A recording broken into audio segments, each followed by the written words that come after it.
everyone. I am Pollo, and I am at the National Wrestling Alliance backstage at the beautiful Skyway Studios, and we are about to share the spotlight with the incredible National Wrestling Alliance Women's World Tag Team Champions, the Hex. Hex, yeah. I just don't get tired of hearing everybody say that. World World. Tag Team Champions. Yes. Period. So, of course, I was on hand the night that the two of you won the NWA World Women's Tag Team Championships at NWA Empower last August. 200 plus days and counting. That is correct. So, tell me what it means to the two of you to be the first set of NWA Women's World Tag Team Champions of the modern generation. It's an honor. I think that's first and foremost. It's a huge honor. We put our names into the history books, and it will be there forever. And the fact that we got to do it together is just a cherry on top. For a lot of people, I mean, we've known, I think, for the people who are insiders, they know that you have traveled together around the country, around the world. Around the world. Right, as the Hex, even before coming to the National Wrestling Alliance. But what the NWA fans remember is, Allysin, when you were the World Women's Champion and you were gunning for her title. Oh, you want to bring up old shit? I think I think there's a threat here. You know what? We realized, especially during the pandemic, which I feel like a lot of people went through this as well, that all these trivial differences and like the little petty arguments, fights, it's not worth it at the end of the day. We have a 10 plus year friendship. It's not worth it over something so stupid. Family fights. That's what family does, you know? It's so like, we made up. We kissed and made up. Yeah. Not literally. Or did we? Just kidding. Anyway. I mean, TBD on that one, like, to be determined.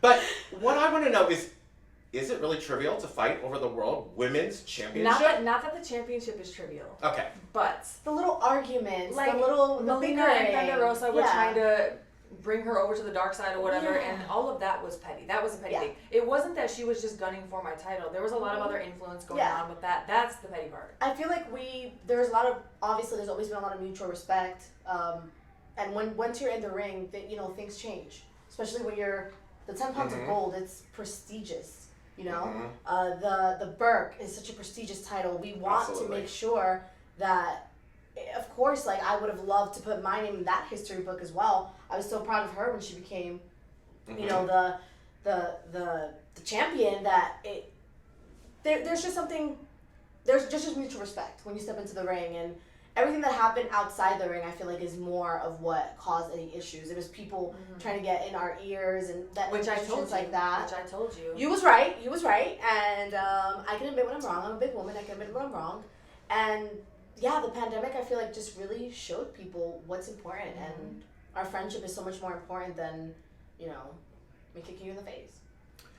Now, that, of course, is ancient history, but what is not ancient history is the fact that you are now traveling the world with these beautiful belts, putting them on the line. So talk to us about what it means for the two of you to be literally going country to country, city to city, state to state, putting these on the line and representing the National Wrestling Alliance.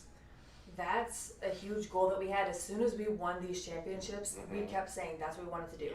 We want to take these everywhere. We want to go everywhere. We're open to all competitors. I feel like that's what a lot of champions are saying nowadays. I feel like that's like, it's not an open challenge per se. Like, you do have to earn a title shot, but these are world championships for a reason. Yeah. And so we wanted to make sure that we are taking them around the world, and we are taking our reign around the world.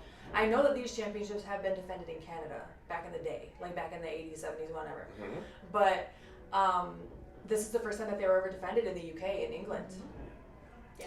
And it's very, we love tag team wrestling. Obviously, that's why we're a tag team. And there are so many amazing teams in the world that more people need to know about, and we want to wrestle every single one of them. So if you feel like you're that team, fill out an application, send it to my website. But no, there really is, and we have a lot of people in mind. It's a process. It's a process. We have a lot of people in mind that we would love to face, but there's so much undiscovered talent as well, and it's so exciting to be able to go to the UK and face Rhea and Sky, that was amazing for us. And there's a lot of also already discovered talent on the indies that we just want to bring more light to. Like, we want to go to Japan so bad. Yeah. So bad. I want to wrestle Yamashita and Maki Ito so bad from Tokyo Joshi Pro. If you don't know who they are, you need to look them up. Throwing it out there. But like, if you're an indie wrestling fan, if you're a women's wrestling fan, and especially if you're a Joshi wrestling fan, you do already know who they are. Of course. But if you're just watching NWA, or like you're just like a more of a... And if you are just watching NWA, we That's appreciate fine you. too. and Yeah, it's that's fine lovely. too. That's Thank fine too you. so much. But, I don't want to... A lot of people watching this probably are like, yeah, of course we know who they are. But if you're watching this and you do not know who they are, this is not to shame you. This is about putting something on your to-do list. Yes, Boo. yes. Get to know the talent. So, speaking of talent, the growth in the NWA women's division alone has been almost mind-blowing from where we were a few years ago. During that difficult time in your friendship that we were talking about, there was a handful of women here who were striving, and now we have an incredible roster of talent. Talk to me about what it's been like to be like the OGs, really, of the We were at the NWA. first ever Yes! power tapings, yeah. It's so exciting. Actually, May and I were talking about that today. It's so awesome. We have such an amazing locker room, and I know a lot of people say that. A lot of places say like we have such a tight locker room, but we do. A lot of them are lying. It's so many. of them Not are her, lying. not this. We're not No. lying about this. We're saying a lot of people who say that are lying. But we just We're have such a truthing. great locker room. It's No, just for there's real. so much amazing energy here. People that are like looking out for each other, people that want each other to succeed. And I feel like that's so important. The NWA is size-wise a smaller company, so we have to look out for each other more.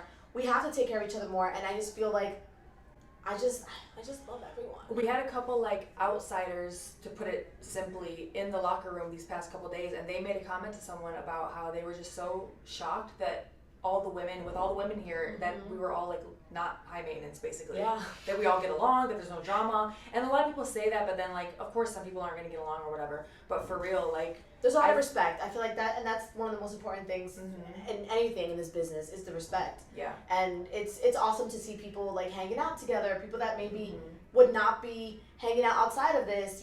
It's just such a great feeling, and I feel like we're very fortunate to be a part of that. Yeah. I want to talk to you about something that, to get your perspective, because what I want to talk about is the spectrum of talent in the women's division specifically, meaning we have really young performers, Paola Blaze, sorry, and we have people like Tootie Lynn, who younger performers, new to the world, and then there are the two of you who are seasoned veterans, and people in between, and then we have people like Medusa Michelli Legends. and Jazz, literal legends, and that doesn't even count people who are legends who are still actively wrestling, Like Mickey. So talk to me about like this kind of a spectrum of talent. Oh man, it's so cool. It's nice to have a little bit of everything. Yeah. I do think that. I love having so many newer wrestlers here because I love working with the new girls. Not every seasoned vet does. I love it. I think it keeps me fresh too. I love helping them kind of find themselves.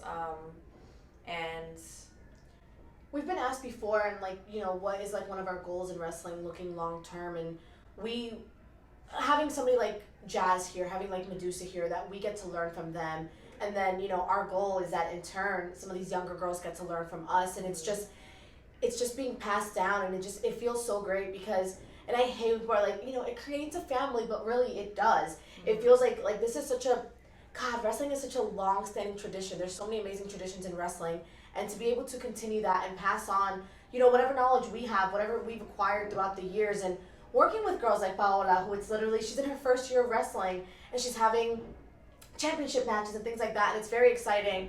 And then being able to ask Mickey for help, being able to ask Jazz for help, being able to ask Medusa for help, it's such an amazing feeling.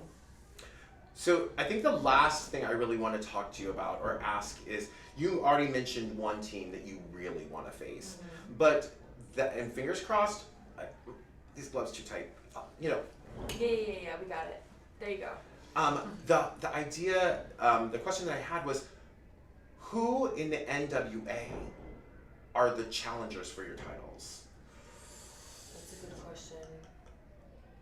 See, Because you sort of run roughshod over a lot of the people already. That's my question. You're killing the girls slowly, but See, I feel like Definitively. NWA right now has our women's roster, like you mentioned, is growing, but the tag teams will have to be developed here because there aren't any established tag teams right now within the NWA women's roster yet. And I want to point out that that's not like, and I'm not saying that you're even remotely suggesting it. That's not a deficit of the NWA. Right. Women's tag team wrestling was just never focused on for so long. Why do you think we reactivated these belts after 30 some years? Yes. Like, no, it's a thing across really wrestling in general, especially the independent scene. And so I think that is why we kind of have been reaching out, branching out to find those established tag teams that have earned a shot at the titles instead of just throwing random people together for title shots. Because that does happen too right now. Just keeping it real, like tag teams, this is the moment for women's tag teams to really like establish themselves and prove themselves as contenders for these championships. So I encourage we have our everyone eye to do on. it. There's a few people that we have our eye on that we would love to face. Whether it be here or us stepping up to them in their home, that's fine too. We're more than happy to do that. We've always said, like you said, it's not just, we're not just saying this. It's, these challenges are real. We want to face people from other companies. There's so many amazing teams out there that we haven't faced yet that we would love that opportunity. And I think it's only a matter of time before a lot of those matchups happen. well, viewers, this has been Marti Belle, Allysin Kay, the Hex, your NWA World's Women's Tag Team Champions. I'm Pollo Del Mar. Thanks for sharing the spotlight.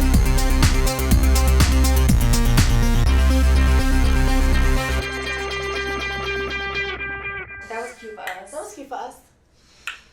We love it.